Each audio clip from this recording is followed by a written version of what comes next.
Hello everyone, आज की इस वीडियो में कम्प्लेक्स नंबर्स में हम लोग देखने वाले हैं प्रॉपर्टीज ऑफ मॉडुलस के बारे में। और ये जो है काफ़ी इंपॉर्टेंट प्रॉपर्टीज होता है कम्प्लेक्स नंबर्स में जो है। इसके बेसिस पे काफ़ी सारे जो है बोर्ड एग्जाम और साथ ही साथ कॉम्पिटिटिव एग्जाम में क्वेश्चन जो है सॉल्व हो पाता है। तो आइए सबसे पहले जो है प्रॉपर्टी को समझने का प्रयास करते हैं। देखते हैं यहाँ पे हेडिंग क्या लिखा हुआ। तो यहाँ पे हेडिंग है प्रॉपर्टीज ऑफ मॉडुलस। तो सबसे पहले थोड़ा सा मॉडुलस को समझ लेते हैं ताकि प्रॉपर्टीज को समझने में जो है कहीं से कोई दिक्कत ना हो। तो इसके लिए हम थोड़ा सा आगे बढ़ते हैं, ध्यान से देखिएगा। तो यहाँ पे हम क्या करते हैं, सपोज कर लेते हैं कि z इक्वल टू एक कम्प्लेक्स नंबर है। यहाँ पे हम सपोज करेंगे कि z इक्वल टू हमारा एक कम्प्लेक्स नंबर है a plus iota B. Then इस केस में आपको पता होना चाहिए कि जो मॉडुलस ऑफ z होता है ना, मॉडुलस ऑफ z ये क्या होता है, तो square root of real part का स्क्वायर यानी कि a square plus imaginary part का स्क्वायर यानी कि क्या होता है, तो बी स्क्वायर। यानी ये चीज़ ध्यान रखना है कि मॉडुलस ऑफ जेड का वैल्यू क्या होता है, तो square root of A square plus B square. यानी कि आप इसको ऐसा भी बोल सकते हैं कि modulus of Z equal to जो है स्क्वायर रूट ऑफ ए का मतलब क्या आपका, तो रियल पार्ट ऑफ जेड का होल स्क्वायर प्लस बी का स्क्वायर है। तो बी का मतलब क्या समझना है, तो इमेजिनरी पार्ट ऑफ जेड का क्या हो जाएगा, तो होल स्क्वायर हो जाएगा। तो यही जो है किसको इंडिकेट करता है, तो मॉडुलस को इंडिकेट करता है। अगर मान लेते हैं इसमें हम दोनों साइड स्क्वायर कर देते हैं, यानी ऐसा कर देते हैं मॉडुलस ऑफ जेड का होल स्क्वायर, तो इधर भी स्क्वायर होगा तो रूट खत्म हो जाएगा, तो सीधे क्या बचेगा, तो ए स्क्वायर प्लस बी स्क्वायर बचेगा। समझ रहे ना। तो ये सब कॉन्सेप्ट को यूज करके जो है प्रॉपर्टीज ऑफ मॉडुलस को हम लोग समझने का प्रयास करते हैं। तो आइए सबसे पहले जो है प्रॉपर्टी को समझते हैं, ध्यान दीजिएगा। तो यहाँ पे बोल रहा है कि if Z Z1 and Z2 are complex numbers, मतलब तीन कम्प्लेक्स नंबर है, पहला जेड है, दूसरा Z1 है, तीसरा क्या है, Z2 है। ठीक है। देन आपको बोल रहा है ये सब प्रॉपर्टी के बारे में। तो यहाँ पे हम करेंगे क्या कि सबसे पहले तीन कम्प्लेक्स नंबर आपको हम दिखा देते हैं। तीन कम्प्लेक्स नंबर के बारे में चर्चा किया गया ना। तो यहाँ पे जो है हम लिखेंगे सपोज पहला कम्प्लेक्स नंबर आपका क्या हो जाएगा, तो z, तो इसको क्या मान के चला जाएगा, तो a प्लस आयोटा बी। फिर दूसरा कम्प्लेक्स नंबर है z1, तो इसको क्या लेके चलना होगा, तो a1 plus iota b1। And तीसरा कम्प्लेक्स नंबर क्या है, तो z2, तो इसको लेके क्या चलना होगा, तो a2 प्लस आयोटा b2। समझ रहे ना। तो ये सब लेकर के जो है हम लोगों को आगे बढ़ना पड़ेगा। अब आइए एक एक करके प्रॉपर्टी को समझते हैं। सबसे पहला प्रॉपर्टी में आते हैं। तो यहाँ पे बोला जा रहा है कि modulus of Z equal to zero if and only if Z equal to zero. यानी कोई कम्प्लेक्स नंबर का मॉडुलस जो है जीरो कब होगा, जब वो कम्प्लेक्स नंबर खुद ही जीरो है। अदरवाइज जो है उसका मॉडुलस जीरो पॉसिबल नहीं है। तो आइए इस पे एग्जाम्पल लेकर के बता रहे हैं और उसके बाद आपको ये चीज़ समझ में आ जाएगा। ठीक है। तो यहाँ पे देखिएगा ध्यान से, जैसे मान लेते हैं कि एक कम्प्लेक्स नंबर जो है हम जेड लेते हैं, समझना ध्यान से। एक कम्प्लेक्स नंबर जेड लेते हैं, इसका वैल्यू मान लेते हैं 2 प्लस 3 आयोटा है। जाहिर सी बात है कि ये जीरो नहीं है। अब इस केस में जो है अगर हम इसका मॉडुलस कर देते हैं तो ये हो जाता है square root of 2 square plus 3 square. तो 2 का स्क्वायर 4, 3 का स्क्वायर 9, यानी स्क्वायर रूट ऑफ कितना 13, यानी ये भी जीरो के इक्वल नहीं है। ऐसे ही मान लेते हैं कोई complex number Z equal to सीधे 3 लिख दिए। सीधे 3 का मतलब प्योरली रियल नंबर है। अब इसका मॉडुलस अगर हम करते हैं तो स्क्वायर रूट ऑफ सिर्फ इसमें रियल पार्ट ही है, तो 3 का स्क्वायर इमेजिनरी नहीं तो जीरो समझना। तो 9 यानी बाहर का निकल जाएगा 3, ये भी जीरो के इक्वल नहीं है। फिर मान लेते हैं यहाँ कोई complex number Z equal to 5 iota है जो कि प्योरली इमेजिनरी है। इसका अगर हम मॉडुलस करते हैं तो स्क्वायर रूट ऑफ रियल तो है नहीं, इमेजिनरी है, तो 5 का स्क्वायर 25, यानी बाहर का निकल जाएगा 5, ये भी जीरो नहीं है। यानी अगर कम्प्लेक्स नंबर हम जीरो नहीं ले रहे हैं तो उसका मॉडुलस भी जीरो नहीं आ रहा। लेकिन जैसे ही कम्प्लेक्स नंबर हम जीरो ले लेते हैं, आपको पता होगा कि जीरो भी एक कम्प्लेक्स नंबर को रिप्रेजेंट करता है। आप इसको लिख सकते हैं 0 प्लस 0 इंटू आयोटा। इस केस में अगर आप इसका मॉडुलस निकालते हैं तो square root of 0 square plus 0 square यानी कि 0, और रूट से बाहर भी निकल के क्या आएगा, तो 0 आएगा। यानी कम्प्लेक्स नंबर अगर आपका 0 है तो इसका मॉडुलस भी 0 होगा, अदरवाइज जो है मॉडुलस 0 होना पॉसिबल नहीं है। तो यही चीज जो है यहाँ पे पहला प्रॉपर्टी में बताया जा रहा है कि modulus of Z equal to zero if and only if Z equal to zero. और जब जेड इक्वल टू जीरो हो जाएगा तो मतलब उसका रियल पार्ट भी जीरो हो जाएगा, इमेजिनरी पार्ट भी क्या हो जाएगा, जीरो हो जाएगा। कोई इशू नहीं है। पहला प्रॉपर्टी हम लोग समझ लिए। दूसरा क्या बोल रहा है कि modulus of Z equal to conjugate of Z का modulus equal to negative of Z का मॉडुलस। बोल रहा है कि ये तीनों बात बराबर होता है। इसको समझिएगा ध्यान से। जैसे मान लेते हैं कि z इक्वल टू हमारा कोई कॉम्प्लेक्स नंबर है a प्लस आयोटा बी। अब इस केस में हम इसका मॉडुलस कर देते हैं तो ये हो जाता है square root of A square plus B square. समझ रहे ना। देखिए किसी भी एग्जाम में ना प्रॉपर्टी का प्रूफ नहीं आता, बस आपको इसलिए समझा रहे हैं ताकि जो है याद रखना आपके लिए ज़्यादा आसान हो जाए, तो इसलिए थोड़ा शॉर्टकट करके आपको समझा रहे हैं। फिर यहाँ पे मान लेते हैं कि जेड के कंजुगेट के बारे में बात करते हैं, तो ए प्लस आयोटा बी जेड का वैल्यू है, तो इसका कंजुगेट ए माइनस क्या हो जाएगा, आयोटा बी हो जाएगा। अब इसका अगर हम मॉडुलस कर देते हैं, यानी जेड के कंजुगेट का मॉडुलस कर देते हैं, तो square root of real part यानी ए है तो ए का स्क्वायर हो जाएगा, प्लस इमेजिनरी पार्ट यानी कि माइनस बी का स्क्वायर, तो ये भी प्लस बी स्क्वायर, यानी वैल्यू सेम आ रहा। वैसे ही फिर बोल रहा कि माइनस जेड कीजिए, तो माइनस जेड का मतलब हुआ कि जब जेड का वैल्यू ए प्लस आयोटा बी है तो माइनस जेड का मतलब निगेटिव हो जाएगा, तो माइनस ए माइनस आयोटा बी हो जाएगा। अब अगर हम माइनस जेड का मॉडुलस कर देते हैं तो रूट के अंदर रियल पार्ट का स्क्वायर, तो रियल यानी माइनस ए, स्क्वायर होने के बाद प्लस ए में आ जाएगा, फिर माइनस बी का स्क्वायर यानी ए भी प्लस में आ जाएगा, यानी ए भी क्या आ गया, तो सेम आ गया। तो कहने का मतलब है कि जितना जेड का मॉडुलस है उतना ही जेड के कंजुगेट का मॉडुलस है और उतना ही निगेटिव ऑफ जेड का भी मॉडुलस है। ये तीनों पार्ट बराबर होता है, कारण है कि फॉर्मूला रूट के अंदर रियल पार्ट का स्क्वायर प्लस इमेजिनरी पार्ट का स्क्वायर, तो पॉजिटिव होगा तो भी स्क्वायर पॉजिटिव और निगेटिव होगा तो भी स्क्वायर क्या आएगा, पॉजिटिव आएगा। इसी वजह से ये तीनों का वैल्यू क्या हो जाता है, तो सेम हो जाता है। तो ये आपको ध्यान रखना, समझ रहे ना। अब देखिए तीसरा प्रॉपर्टी क्या बोल रहा है, इसको एक एग्जांपल के थ्रू हम समझाने का कोशिश करते हैं, ध्यान से देखिएगा। तीसरा में क्या बोल रहा कि negative of modulus of Z is ये जो है लेस देन और इक्वल होगा रियल पार्ट ऑफ जेड, फिर real part of Z less than equal होगा किसके, तो मॉडुलस ऑफ जेड के। जैसे मान लेते हैं कि जेड इक्वल टू यहाँ पे एक कॉम्प्लेक्स नंबर है 3 + 4 आयोटा, तो यहाँ पे अगर हम मॉडुलस ऑफ जेड का बात करते हैं तो रूट के अंदर में 3 स्क्वायर प्लस 4 स्क्वायर यानी 9 + 16 25, यानी बाहर निकल जाएगा तो 5। मॉडुलस ऑफ जेड कितना आ गया, तो 5 आ गया। अब इसमें रियल पार्ट का बात करते हैं तो 3 है, इमेजिनरी पार्ट का बात करते हैं तो 4 है।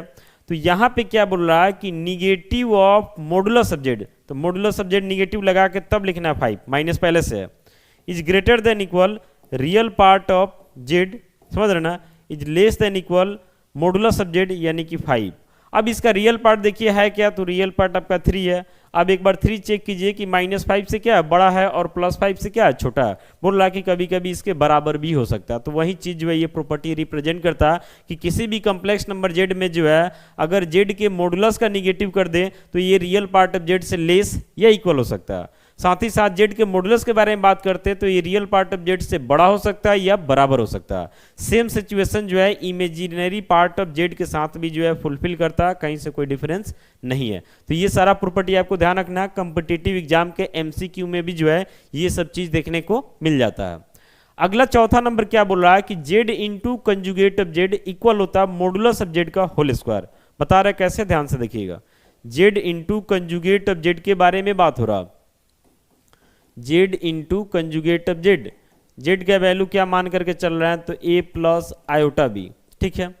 कंजुगेट ऑफ जेड कितना हो जाएगा, तो ए माइनस आयोटा बी हो जाएगा। अब जाहिर सी बात है ए प्लस बी इंटू ए माइनस बी का फॉर्मेट काम करेगा, तो ए स्क्वायर माइनस बी की जगह आयोटा बी है तो इसका स्क्वायर हो जाएगा, तो ये आपका हो जाता है ए स्क्वायर फिर minus iota square B square, तो हो जाता है ए स्क्वायर, आयोटा स्क्वायर का वैल्यू -1 होता है, माइनस से मल्टीप्लाई होकर प्लस हो जाएगा बी स्क्वायर। अब इसको हम लिख सकते हैं square root of A square plus B square का होल स्क्वायर। अब square root of A square plus B square का मतलब क्या होता है, तो मॉडुलस ऑफ जेड, और होल स्क्वायर है तो होल स्क्वायर डाल देंगे। तो फाइनली यहाँ से हमारा फॉर्मूला बन जाता है कि Z into conjugate of Z equal क्या होता है, तो मॉडुलस ऑफ जेड का होल स्क्वायर। अब देखिएगा कि कॉम्प्लेक्स नंबर के सेंस में कहीं पे भी आ जाए, जैसे मान लेते हैं कि ऐसा आ जाता है कि जेड के मॉडुलस का होल स्क्वायर, अगर इसको हमको तोड़ना होगा तो हम लोग इसको ऐसा ही लिखते हैं Z into conjugate of Z. मान लेते हैं कहीं पे आ जाता है जेड1 के मॉडुलस का होल स्क्वायर, तो इस केस में जो है इसी कंसेप्ट पे हम लोग चलेंगे, तो पहले लिखेंगे जेड1 और फिर लिखेंगे जेड1 का कंजुगेट। कहीं पे अगर ऐसा आ जाता है कि जेड2 के मॉडुलस का होल स्क्वायर, तो इसको क्या लिखना होगा, तो जेड2 इंटू कंजुगेट ऑफ जेड2, समझ रहे ना। मान लेते कहीं पे आ जाता है जेड1 प्लस जेड2 के मॉडुलस का होल स्क्वायर, तो आपको पता होना चाहिए कि दो कॉम्प्लेक्स नंबर का सम जो है अपने आप में एक कॉम्प्लेक्स नंबर को ही रिप्रेजेंट करता है। तो इसको भी जो है इसी पार्ट पे तोड़ेंगे, इसको एक ही कॉम्प्लेक्स नंबर समझना है। तो देख रहा है ना कि पहले z फिर z का कंजुगेट, तो z का मतलब हो जाएगा z1 प्लस z2 और फिर z का कंजुगेट यानी z1 प्लस z2 का कंजुगेट। तो कुछ इस तरीका से जो है अगर मॉडुलस का होल स्क्वायर आता तो उसको हम लोग ब्रेक करके जो है आगे बढ़ते हैं। तो ध्यान रखिएगा कॉम्प्लेक्स नंबर के सेंस में काम ऐसा ही होता है, ठीक है। तो ये जो आप समझ लिए, यहां पे हम देख रहे हैं कि product of z1 into z2 का मॉडुलस है, ये किसके इक्वल होता है, तो modulus of z1 into modulus of z2। जैसे यहाँ पे क्या है कि z1 और z2 का एक साथ प्रोडक्ट कर लेने के बाद मॉडुलस निकाला गया, जबकि यहाँ z1 का मॉडुलस अलग निकाला गया, z2 का मॉडुलस अलग निकाला गया, फिर ये दोनों का प्रोडक्ट किया गया। तो जो वैल्यू इसका आएगा सेम वैल्यू जो है इसका भी आएगा, कोई दिक्कत नहीं, याद रहेगा।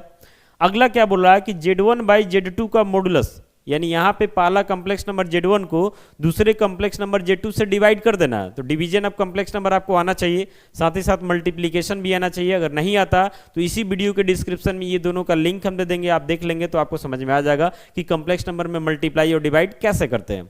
तो z1 को z2 से डिवाइड कर देना, डिवाइड करने के बाद मॉडुलस निकालना। यहाँ पे क्या बोल रहा है कि z1 का मॉडुलस अलग निकालिए, z2 का मॉडुलस अलग निकालिए, तब z1 के मॉडुलस को z2 के मॉडुलस से डिवाइड कर दीजिए, ये दोनों पार्ट बराबर आएगा।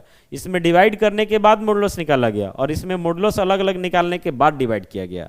बाकी यह मना कर रहा है कि z2 का वैल्यू 0 नहीं होना चाहिए, क्योंकि अगर z2 अगर 0 हो जाता तो उसका मॉडुलस भी 0 हो जाएगा और नीचे 0 आएगा तो रिजल्ट हमारा क्या कर देगा, तो नॉट डिफाइंड कर देगा। अगला जो 7 नंबर दिख रहा है, आमतौर पे हम लोग जानते हैं कि अगर कहीं पे a प्लस बी का होल स्क्वायर होता तो इसको लिखते हैं a square plus B square plus 2ab। Complex number के सेंस में भी जो है अगर z1 प्लस z2 का होल स्क्वायर है तो इसको हम लोग क्या समझते हैं, तो इसको हम लोग समझते हैं z1 square plus z2 square plus 2z1 z2, समझ रहे ना। लेकिन यहाँ पे जो दिया हुआ ये मॉडुलस है, तो ये दोनों चीज सेम नहीं है, ये दोनों काफी डिफरेंट है, समझ रहे ना। ये जनरल है a प्लस बी के होल स्क्वायर की तरह है, जबकि यहाँ z1 प्लस z2 के मॉडुलस का होल स्क्वायर है। तो अभी मॉडुलस के केस में आपको ये फॉर्मूला बताया कि z के मॉडुलस का होल स्क्वायर है तो इसका value z into conjugate of z होता है। तो अगर मान लेते हैं इस पार्ट को अगर हम सपोज दैट आगे बढ़ाना चाहते हैं तो ये a प्लस बी के होल स्क्वायर पर नहीं बढ़ने वाला है, ये जो है अगर ऐसा हम लिखते हैं z1 प्लस z2 के मॉडुलस का होल स्क्वायर, तो इसको एक बार लिखना होगा z, ये दोनों कॉम्प्लेक्स नंबर का सम एक कॉम्प्लेक्स नंबर रिप्रेजेंट कर रहा है यानी z1 प्लस z2, और एक बार लिखना होगा z1 प्लस z2 का कंजुगेट। तो कुछ इस तरीका से हम लोग इसमें आगे बढ़ते हैं, समझ रहे ना। उसके बाद हमको मिलता है मॉडुलस ऑफ z1 का whole square plus modulus of z2 का whole square plus 2 into real part of z1 into conjugate of z2, समझ रहे ना। तो ये चीज आपको ध्यान रखना, इसको a प्लस बी का होल स्क्वायर की तरह आपको ट्रीट नहीं करना है, चूंकि यहाँ पे मॉडुलस लगा हुआ, कोई इशू नहीं है।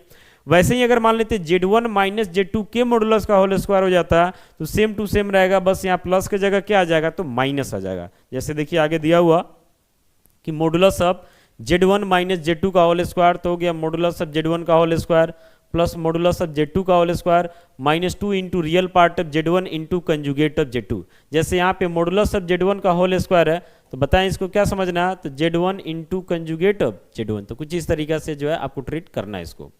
यहाँ पे क्या कर रहा है कि modulus of z1 plus z2 का होल स्क्वायर जो इसके पहले देखें, फिर यहाँ पे z1 माइनस z2 के मॉडुलस का होल स्क्वायर, यानी दोनों को LHS को एक तरीका से जोड़ा जा रहा है। तो देखें कि पहले वाले में ये मिला है 2 into real part of z1 conjugate of z2, ये जो है पॉजिटिव के साथ है, और अगले वाले में ये निगेटिव के साथ है। तो जब दोनों को जोड़ेंगे तो ये कट जाएगा। तो मॉडुलस ऑफ z1 का होल स्क्वायर पहले भी था, यहाँ भी यानी 2 बार, फिर मॉडुलस ऑफ z2 का होल स्क्वायर पहले भी था, यहाँ भी यानी ये भी 2 बार। तो जब जुटेगा तो 2 कॉमन हो जाएगा, तो हो जाएगा मॉडुलस ऑफ z1 का whole square into modulus of z2 का होल स्क्वायर। तो इस तरीका से आपको याद रखना है। इसमें क्या किया गया कि ए और बी को भी इंक्लूड कर दिया गया, यानी modulus of A z1 minus B z2 का होल स्क्वायर। ए और बी आपको रियल नंबर समझना है, समझ रहे ना, और बाकी z1 z2 तो कॉम्प्लेक्स नंबर है ही। तो modulus of A z1 minus B z2 का whole square plus modulus of B z1 plus A z2 का होल स्क्वायर इक्वल होता है A square plus B square into modulus of z1 का whole square plus modulus of z2 का whole square. ध्यान रखना है कि इस पूरे में जो है z1 z2 कॉम्प्लेक्स नंबर को रिप्रेजेंट कर रहा है, जबकि ए और बी जो है रियल नंबर को इंडिकेट कर रहा है। ये चीज क्या बता रहा है कि जैसे देखिएगा कि कंजुगेट के केस में क्या होता है कि अगर मान लेते हैं कि z1 प्लस z2 का कंजुगेट है तो ये आपका इक्वल होता है conjugate of z1 plus conjugate of z2 के। लेकिन मॉडुलस के केस में जो है ये चीज नहीं होता। अगर मान लेते कहीं पे लिखा हुआ कि modulus of Z1 plus Z2, और अगर आप इसको लिख रहे हैं कि modulus of Z1 plus modulus of Z2, तो ये कभी कभी हो सकता है लेकिन ऑलवेज नहीं होता, समझ रहे ना। यानी इसमें इस केस में क्या होता है, तो modulus of Z1 plus Z2 less than equal होता है modulus of Z1 plus modulus of Z2 के। इसका मतलब क्या है कि इधर जो है Z1 और Z2 दोनों को ऐड कर दिया गया, ऐड करने के बाद मॉडुलस निकाला गया। यहाँ बिना ऐड किए हुए Z1 का मॉडुलस अलग, Z2 का मॉडुलस अलग, और मॉडुलस निकालने के बाद तब ऐड किया गया। तो बोल रहा है कि इसका वैल्यू जो है इसके वैल्यू से या तो छोटा होगा या बराबर होगा।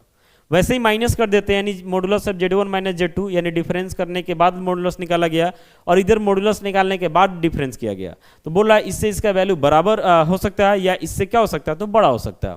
ये क्या बता रहा है कि Z के पावर n का मतलब पावर 2, 3, 4, 5 ऐसा कुछ आ जाए, तो Z का पावर n का मॉडुलस है या Z के मॉडुलस का पावर n है, तो बात बराबर है। ये सब आपको जो है क्वेश्चन बनाने में काम आने वाला है, कोई दिक्कत नहीं है।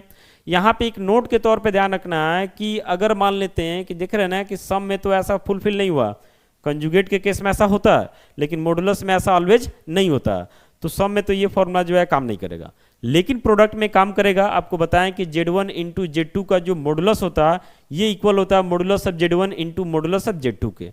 तो अगर कॉम्प्लेक्स नंबर 2 से अधिक भी हो जाता तो प्रोडक्ट में फॉर्मूला काम करता है। यानी यहाँ पे लिख रहे हैं modulus of Z1 into Z2 into Z3 and so on Zn, सबका प्रोडक्ट करके एक साथ मॉडुलस है, तो ये किसके इक्वल होता है, तो modulus of Z1 into modulus of Z2 into modulus of Z3 and so on modulus of Zn।